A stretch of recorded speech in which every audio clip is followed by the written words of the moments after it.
Ongoing situation जो चल रही है इस पे हमने सोचा एक पूरी सिचुएशन पे मीडिया को ब्रीफिंग की जाए ताकि आपके ज़रिए जो सिटीजन्स हैं उनको सूचना चली जाए।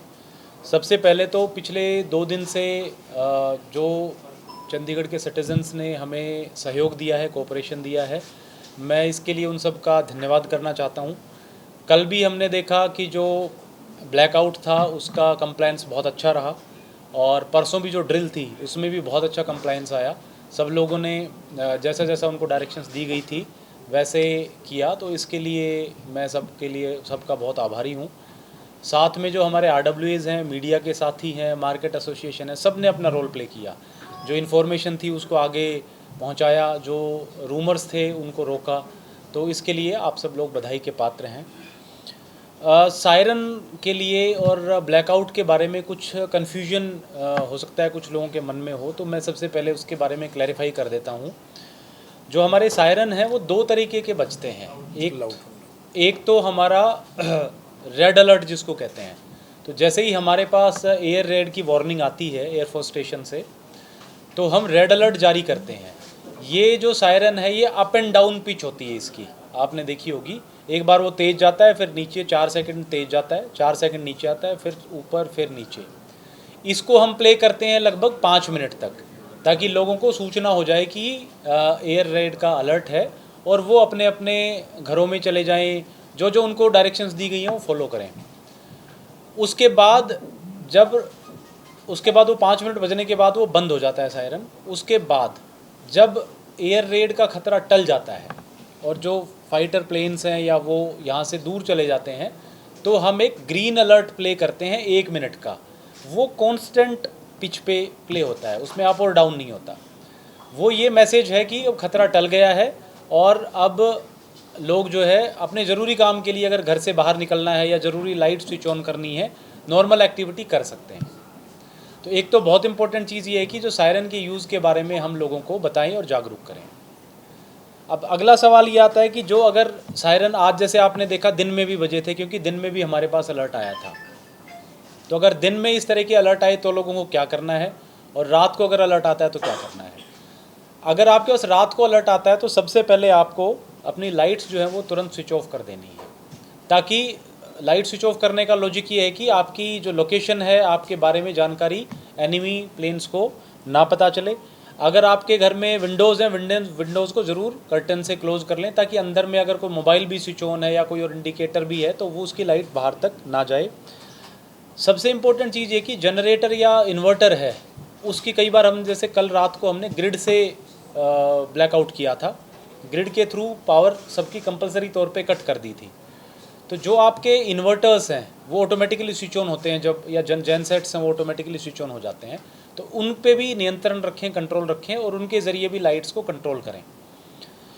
इसके अलावा जो आपके मोबाइल फ़ोन फ्लैश लाइट्स हैं, इनकी लाइट्स हैं, उनको भी आप कंट्रोल करके रखें जब भी आपने रात के समय में ब्लैकआउट करना है और सायरन की आवाज़ आती है तब। और निश्चित रूप से घरों के अंदर रहें, बालकनी में या छत पे ना रहें। उसका लॉजिक ये है कि मान लीजिए कहीं कोई अटैक होता है, कोई चीज़ गिरती है, कोई स्प्लिंटर्स आते हैं, तो ऐसा ना हो कि आप बाहर घूम रहे हो और किसी सिटीज़न को उससे क्षति पहुँचे, उससे नुकसान पहुँचे। यही चीज़ अगर दिन में होती है, सायरन्स दिन में बजते हैं, तो जैसे आज आपने सुबह देखा 9 बजे के आसपास सायरन्स बजे थे, तो उस दौरान अगेन आपसे उम्मीद की जाती है कि आप घर के अंदर रहेंगे, बालकनी में छत पे नहीं घूमेंगे, ज़रूरी काम है तो ही, कोई बहुत ही इमरजेंट सिचुएशन है तो ही बाहर निकलेंगे, अदरवाइज़ आप घर के बाहर ना जाएं अगर दिन में इस तरह की सायरन की सिचुएशन आती है। तो अगर आप घर के बाहर हैं और कहीं गाड़ी में हैं तो आप गाड़ी को पार्किंग में या कोई ऐसी जगह लगा लें जहाँ जिसके ऊपर कवर हो, या एटलीस्ट आप गाड़ी को कहीं खड़ी करके खुद कवर ज़रूर ले लें। तो इस तरह की सिचुएशन में आपने किसी भी कीमत पे इंडोर रहना है, कहीं भी बाहर खुले में अपने आप को नहीं रखना। तो ये डूज़ एंड डोंट्स थे कि किस प्रकार से अगर डे टाइम में सायरन की आवाज़ सुनाई देती है या रात के समय पे एयर रेड की वार्निंग आती है तो कैसे एक्ट करना है। मैं इसके इन्फोग्राफिक्स और बाकी डिटेल्स भी हम आपने देखे होंगे, मीडिया के थ्रू आपसे शेयर किए थे और ट्विटर और सोशल मीडिया ग्रुप्स पे भी हमने डाले हैं। काइंडली ये आम जन तक ये सूचना ज़रूर पहुंचाएं। एक और मेरी रिक्वेस्ट आप लोगों से रहेगी, रूमर्स की। बहुत सारे रूमर्स सुनने को मिलते हैं कि फ़लाँ चीज़ बंद कर दी गई है, वहाँ पे वो अटैक हो गया है, वहाँ पे गिर गया है। ऐसी सिचुएशन में रूमर्स हमें बिल्कुल भी नहीं स्प्रेड करने। हमारी जो ऑफिशियल प्रेस रिलीज जाती है या ऑफिशियल हमारे सोशल मीडिया ग्रुप्स हैं, उनके ज़रिए जो सूचना जाती है उस पर ही बिलीव करें और उसी को आगे फॉरवर्ड करें। रूमर्स को हमें आगे फॉरवर्ड भी नहीं करना नेसेसरी, तो ऑफिशियल प्रेस नोट पे ही आपने ट्रस्ट करना है। कल की जो हमारी एक्सरसाइज हुई या परसों की इवन जो हमारी ड्रिल थी, मॉक ड्रिल थी, उससे हमें कुछ लर्निंग्स हुई हैं, कई चीज़ें सीखी, पर्टिकुलरली ब्लैकआउट के बारे में।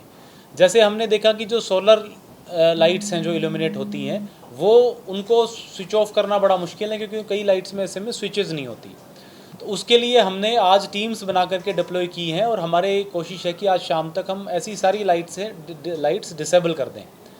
फिर भी मैं आपके ज़रिए RWAs के पास या मार्केट एसोसिएशन के पास ये मैसेज पहुंचाना चाहूँगा कि वो अपने अपने एरिया की जिम्मेदारी लें। अगर किसी पार्क में, अगर किसी सड़क पे, अगर किसी कॉमन एरिया में ऐसी सोलर लाइट्स इंस्टॉल्ड हैं, तो वो खुद जा कर के उनको डिसेबल करें फॉर द टाइम बिंग। जब सिचुएशन नॉर्मल होगी तो उनका कनेक्शन वो दोबारा कनेक्ट करवा सकते हैं। तो ये काइंडली इस पर हमें काम करने की ज़रूरत है। सिमिलरली जो नाइट विजन कैमरा हैं, उनमें भी बहुत बारी जब अंधेरा होता है तो ऑटोमेटिकली उनसे इल्यूमिनेशन होता है, उनसे लाइट जलती है, तो वो भी हमें बंद करने की आवश्यकता है। कई सारे मार्केट एरियाज़ में हमने देखा कि जो होर्डिंग्स हैं मार्केट्स की, जो सेल्फ इल्यूमिनेटेड हैं या पीछे किसी के बल्ब लगा हुआ है, वो भी जली हुई पाई जाती हैं। तो जो हमारे दुकानदार साथी हैं, जो होटल्स, रेस्टोरेंट, बार, इंडस्ट्रीज़ में लोग हैं, उनसे मैं रिक्वेस्ट करूंगा आपके ज़रिए कि वो इस पर भी ध्यान दें और इसकी भी कोई व्यवस्था निकालें, ताकि जब भी हमें ब्लैकआउट करना हो तो तुरंत पूर्णतया ब्लैकआउट हो। ब्लिंकर्स जो है वो हमने डिसेबल कर दिए हैं अगेन, तो अब आप देखेंगे कि सड़कों पे मोस्टली ब्लिंकर्स कहीं भी नहीं जलते हुए दिखाई देंगे। एक कंसर्न जो आप लोगों के ज़रिए हमारे पास पहुंचा था कि कुछ एरियाज़ में सायरन की आवाज़ जो है वो बहुत या तो धीमी सुनाई देती है, सुनाई नहीं देती है। तो उसके लिए हम कोशिश कर रहे हैं कि जो एग्जिस्टिंग हमारे 20 सायरन हैं, इनकी साउंड को हम एम्पलीफाई कर सकें। और हमने कुछ नए सायरन्स भी परचेज़ किए हैं जो कि जल्दी ही 1-2 दिन में हमारे पास आ जाएंगे और उनको हम उन एरियाज़ में डिप्लॉय कर देंगे जहाँ पे सायरन्स की प्रेजेंस नहीं है। तो हमारी कोशिश ये है कि ये सारी जो चीज़ें हैं वो जल्दी सिटीजन्स तक पहुँचे और विशेष करके कोई भी सिटी का एरिया ऐसा ना हो जो अनकवर्ड हो, जिसको हमने कवर ना कर रखा हो। जो ये इमरजेंट सिचुएशन बनी है, इसके लिए कुछ हमने तैयारियां की हैं चंडीगढ़ एडमिनिस्ट्रेशन ने, वो मैं आपसे शेयर करना चाहूँगा।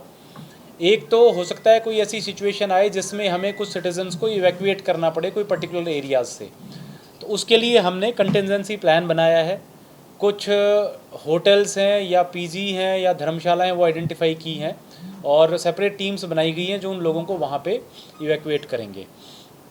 कुछ रिपेयर स्क्वाड भी बनाई गई हैं कि अगर कोई बिल्डिंग कोलैप्स होती है या नुकसान, डैमेज होता है, तो उसको कैसे हम फटाफट रिपेयर कर सकते हैं।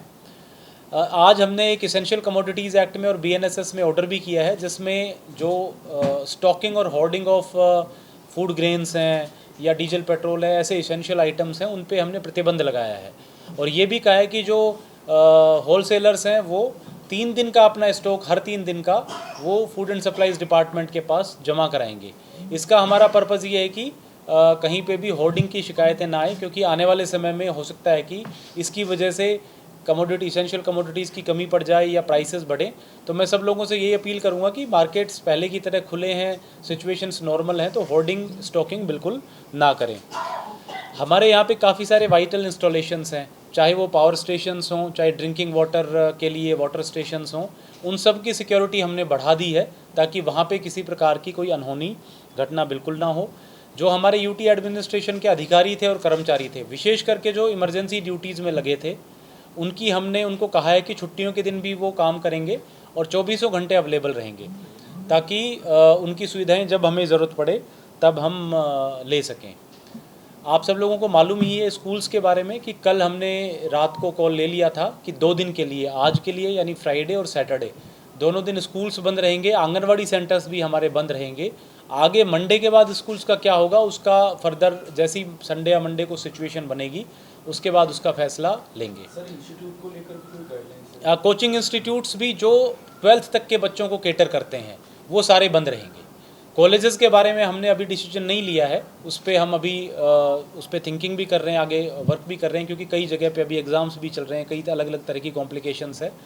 बट 12वीं तक के सेकेंडरी सीनियर सेकेंडरी लेवल तक के जो स्कूल्स हैं और कोचिंग इंस्टीट्यूट्स हैं वो सारे बंद रहेंगे। इसके अलावा चूँकि कई बारी ब्लैकआउट को ऑब्ज़र्व करने में हमें परेशानी होती है, अगर मार्केट एरियाज़ हैं या होटल्स रेस्टोरेंट बार हैं ये ओपन रखे जाएं, तो सिर्फ आज के लिए हम ये कॉल ले रहे हैं कि शाम को 7 बजे बाद सारे मार्केट एरियाज़ बंद कर दिए जाएंगे।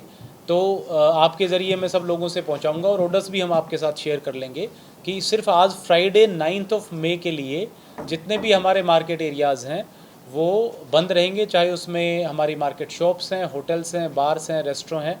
होटल्स में नेचुरली दे कैन अपने गेस्ट्स को वो ज़रूर रखें। होटल्स में कुछ इस तरह की रूमर्स भी आ रही थी कि कहीं वैकेट कराया जा रहा है, उस तरह की रूमर्स बिल्कुल ना फैलाएं, बट वो ब्लैकआउट का पालन ज़रूर करें। अदरवाइज़ मार्केट एरियाज़, बार, रेस्टोरेंट ये सब आज के लिए सिर्फ 7 बजे के बाद ये बंद हो जाएंगे। And other market area shops, जो जितने भी कमर्शियल शॉप्स हैं, किराना की शॉप्स हैं, सब्जियों की शॉप्स हैं, जो भी शॉप्स हैं जो इमरजेंसी नहीं है, जैसे मेडिकल शॉप्स हैं of course they will remain operational, but उसके अलावा जो नॉन इमरजेंसी शॉप्स हैं जितने भी मार्केट एरियाज़ हैं वो 7 बजे आज के लिए हम उनको बंद करने का हमने फैसला लिया है। जो बड़े मॉल्स हैं चंडीगढ़ में बिल्कुल वो भी लागू होते हैं।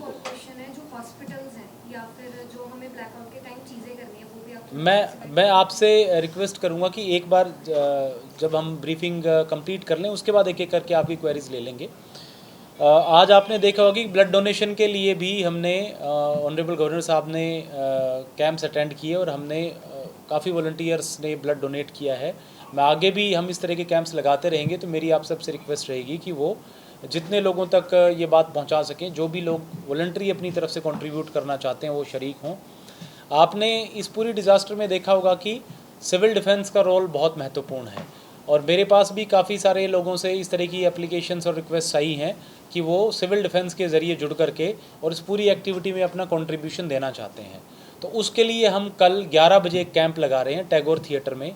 जो भी लोग सिविल डिफेंस में एनरोल होना चाहते हैं उनके लिए ट्रेनिंग कैंप है 3 घंटे का, वो वहाँ पे आएँ, अपनी एनरोलमेंट करें, उनको हम 3 घंटे की ट्रेनिंग देंगे और उनको सब्सिक्वेंटली फिर ड्यूटीज़ दी जाएंगी कि उनको किन किन एरियाज़ में कहाँ कहाँ पे काम करना है। तो मैं आप सब के ज़रिए रिक्वेस्ट करूँगा, विशेषकर यूथ से, युवाओं से, कि ऐसी सिचुएशन में अगर वो हमें अपनी वॉलंटरी तौर पे सर्विस देना चाहें तो ज़रूर कल 11 बजे वो टैगोर थिएटर पे आकर के और अपना एनरोलमेंट कर सकते हैं। तो ये सारी ब्रीफिंग जो आज की सिचुएशन एज ऑन डेट है उसके बारे में मैं आपसे बताना चाह रहा था। चूँकि एयर रेड वार्निंग स्पेसिफिकली बहुत अर्जेंट बेसिस पे आती है, तो मैं आप सबसे रिक्वेस्ट करूंगा कि जो हमारे ऑफिशियल मीडिया के ग्रुप्स हैं या ट्विटर हैंडलर्स हैं, बाकी और चैनल्स हैं, उन पे काइंडली एक्टिव रहें और उसमें इंफॉर्मेशन देखते रहें कि क्या जारी की जा रही है। कई बार ये हो सकता है कि विदिन 5 मिनट्स, विदिन 10 मिनट्स हमें ब्लैकआउट अनाउंस करना है, तो उस सिचुएशन में आप अगर बहुत ज़्यादा एक्टिवली अगर उन ग्रुप्स को फॉलो कर रहे होंगे तो इन्फॉर्मेशन को सही समय पे आगे पहुंचा पाएंगे। सर, ये मेरा कोई जो सोशल मीडिया हैंडल्स है उस पे कई र्यूमर्स या किसी तरह की कोई गलत जो प्रचार है चल रहा है, उसको लेकर भी तो जो हमारे जी बिल्कुल इस तरह के अगर कोई रूमर्स फैलाते हैं तो उस पर डेफिनेटली हम एक्शन लेंगे। चंडीगढ़ एडमिनिस्ट्रेशन का, डीसी चंडीगढ़ का, एसएसपी चंडीगढ़ का, जो हमारे ट्विटर हैंडलर्स हैं, आप रेगुलरली देखेंगे कि उन पे हम पोस्ट करते रहते हैं। इसके अलावा हमारे डीपीआर के ज़रिए मीडिया ग्रुप्स में भी time and again press notes और डिटेल्स डाली जाती हैं। तो और उसका कंप्लायंस भी हमने देखा पिछले 2-3 दिनों में बहुत अच्छा रहा है। तो मेरा आप सबसे अपील रहेगा कि उन्हीं को आप जेन्युइन ऑथेंटिकेटेड मान करके आगे परसुए। तो इसमें जैसे ही हमारे पास एयर रेड की कोई वार्निंग आती है, तो जैसे मैंने कहा हमारे पास 2-3 चैनल्स हैं लोगों को कम्युनिकेट करने के। एक तो हमारे सायरन्स हैं, जैसे मैंने बताया, जिनको हम फर्दर बढ़ा रहे हैं, इनकी कैपेसिटी इंक्रीज़ कर रहे हैं। दूसरा, जो हमारे मेजर राउंड अबाउट्स हैं वहाँ पे भी स्पीकर्स लगे हैं, तो उन पे भी हम जो सायरन है वो चलाते हैं और वहाँ से भी आवाज़ आती है। तीसरा, जो हमारी पीसीआर्स हैं, पुलिस व्हीकल्स हैं, वो भी अपने साउंड के ज़रिए लोगों को जागरूक करते हैं। तो ये हमारी, और उसके अलावा मीडिया ग्रुप्स के थ्रू तो हम लोगों को पहुँचाते ही हैं। तो ये सारे मेथड्स हैं। इसके अलावा भी अगर कोई और तरीका निकले जिससे हम लोगों तक पहुँच सके तो हमारी पूरी कोशिश है।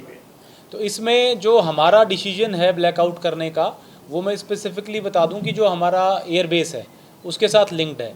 जैसे ही वो बताते हैं स्पेसिफिकली कि इस समय एयर रेड की वार्निंग है, उस समय हम ब्लैकआउट का मैसेज देते हैं। जैसे ही वो वार्निंग टल जाती है, खतरा टल जाता है, तो हम उसको रिस्टोर कर देते हैं। हमारी स्पेसिफिकली ये स्ट्रेटजी है, क्योंकि हमारा जो डिसीजन मेकिंग है वो चंडीगढ़ एयरबेस के बेसिस पे है। बाकी डिस्ट्रिक्ट्स का उनसे हमारा रेगुलर कोऑर्डिनेशन भी है और उनसे कनेक्ट भी रहता है, बट हो सकता है उनके जो इनपुट्स हैं या फीडबैक्स हैं वो मल्टीपल चैनल से हों, किसी और एरियाज से भी हों। तो मैं स्पेसिफिकली, और इसमें चूंकि ये ब्लैकआउट जनरली रात के समय ही होता है और ये एक्सपेक्टेड है कि रात के समय आज की सिचुएशन में लोग अननेसेसरी ट्रैवल नहीं करेंगे रूटीन में, और चूंकि अब तो मार्केट्स भी बंद कर रहे हैं तो उसमें इट इज़ एक्सपेक्टेड कि बहुत ज़्यादा ट्रैफिक मूवमेंट सड़क पे नहीं होगी। और वैसे भी अगर ब्लैकआउट होता है तो आपने देखा होगा ट्रैफिक लाइट्स बंद कर दी जाती हैं, लोगों को एडवाइस किया जाता है कि वो गाड़ियों पे ना चलें, गाड़ियाँ साइड में पार्क करके खड़े हो जाएं। तो उसमें मुझे नहीं लगता कि इस तरह की कोई कम्युनिकेशन गैप या इस तरह की कोई प्रॉब्लम। म्युनिसिपल कॉर्पोरेशन आपके साथ कंप्लायंस में है सर? कितने बजे तक शॉप्स क्लोज रहेंगी? मॉर्निंग में समटाइम, जैसे जो उनका मॉर्निंग में शॉप खुलने का समय है उस समय वो खोल सकते हैं। अगर कोई 6 बजे शॉप खोलता है तो 6 बजे खोले, कोई 7 बजे खोलता है तो 7। हॉस्पिटल्स को सबको ऑलरेडी कन्वे करा दिया गया है।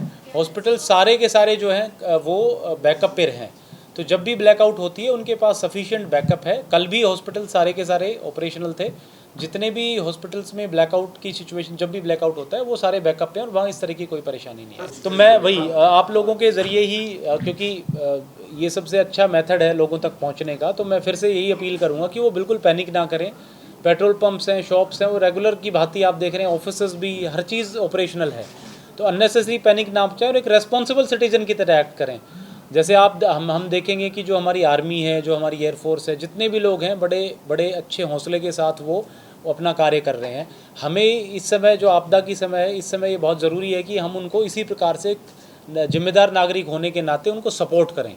तो एक रेस्पॉन्सिबिलिटी हमें इस समय निभानी पड़ेगी और इस प्रकार की रूमर्स बिल्कुल उन पे नहीं ध्यान जैसा कोई एरिया आइडेंटिफाई किया आपने, जैसे आपने बताया कि कुछ लोगों को सेफ जगह पर जो है वो ले जाने के, तो कुछ एरियाज या कुछ कॉलोनीज एरियाज कुछ आइडेंटिफाई किए गए हैं जिनको जो है जरूरत पड़ने अभी इस तरह की कोई सिचुएशन बनी नहीं है। जैसे भी आगे सिचुएशन बनती है वो तो डिपेंड करता है कि कहाँ पे हमें एग्जैक्टली वार्निंग आती है।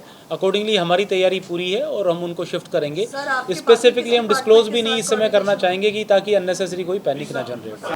बिल्कुल, देखिए जब भी आपको सायरन की आवाज़ सुनाई दे, 3 सिचुएशंस हो सकती हैं। या तो कोई घर पे है तो वो घर के अंदर ही रहे, कोई ऑफिस में तो ऑफिस में रहे, इंडोर रहे। पर्पज़ तो ये कि सायरन के टाइम हम इंडोर रहें। जैसे मैंने बताया कि कोई ऐसी वस्तु उड़ती हुई आए, स्प्लिंटर्स आए, कुछ आए, तो वो लग ना जाए कोई बाहर घूमते हुए आदमी को, इसलिए इंडोर रहना बड़ा ज़रूरी है। तो अगर कोई घर पे है तो घर पे रहे, ऑफिस में है तो ऑफिस ही रहे। अगर कोई रास्ते में है, ट्रैवल कर रहा है, तो जैसे मैंने बताया वो नियर बाई कहीं शेल्टर ले ले, गाड़ी को कहीं पार्क करे और कहीं छत वाली जगह पे ये नीचे चला जाए, शेल्टर ले ले।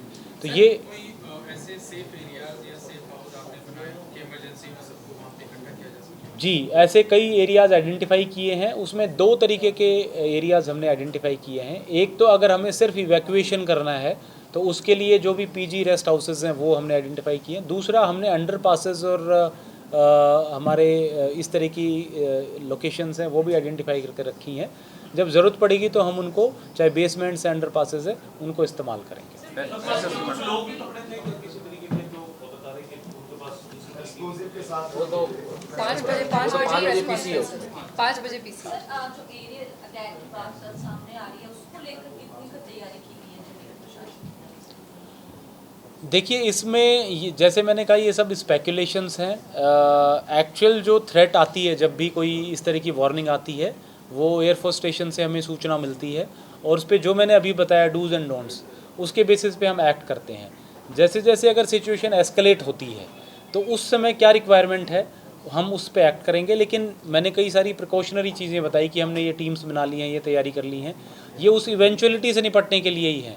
तो जैसे जैसे जो उसका स्केल है वो बढ़ता जाएगा, उसके बेसिस पे हमारा रिएक्शन भी उस हिसाब से रिएक्ट करता जाएगा। अलर्ट आने के तुरंत बाद कितनी देर में आप ये जो सायरन्स हैं उनको साउंड कर देते हैं? Sirens with in few minutes हम साउंड कर देते हैं। जैसे ही हमारे पास मैसेज आता है, सारे सायरन्स पे हमारे इंडिविजुअल्स लगे हुए हैं। विद इन अ मिनट बाकी डिपार्टमेंट्स के साथ जी like जी म्युनिसिपल कॉर्पोरेशन जी। तो हमारा जो एक कंट्रोल रूम है, आपने कोऑर्डिनेशन की बात की, जो हमारा कंट्रोल रूम बना हुआ है उसमें सारे डिपार्टमेंट के लोग बैठे हैं और 24 आवर्स ऑपरेशनल है। एक मैं चीज़ और आपसे इम्पोर्टेंट शेयर करना चाहूँगा वो ये कि काफ़ी सारे लोगों की क्वेरीज आती हैं कि क्या खुला रहेगा, क्या बंद रहेगा, क्या इस समय सायरन ऑन है, ऑफ है, हम जा सकते हैं बाहर, स्कूल्स खुले हैं नहीं खुले हैं। तो जो हमारा यूनिवर्सल 112 नंबर है, आप उस पर कॉल कर सकते हैं। उसको जो चलाने के लिए जो भी हमारे ऑपरेटर्स हैं वो वेल ट्रेंड हैं, वो आपकी उन सारी क्वेरीज़ का जवाब देंगे। काफ़ी सारे लोग जो है डिफरेंट चैनल्स पे या फोरम्स पे अपने सवाल पूछते हैं, तो 112 को इस पर डेफिनेटली इस्तेमाल करें और उसका यूज़ करें, वो आपको बिल्कुल सटीक इन्फॉर्मेशन देगा।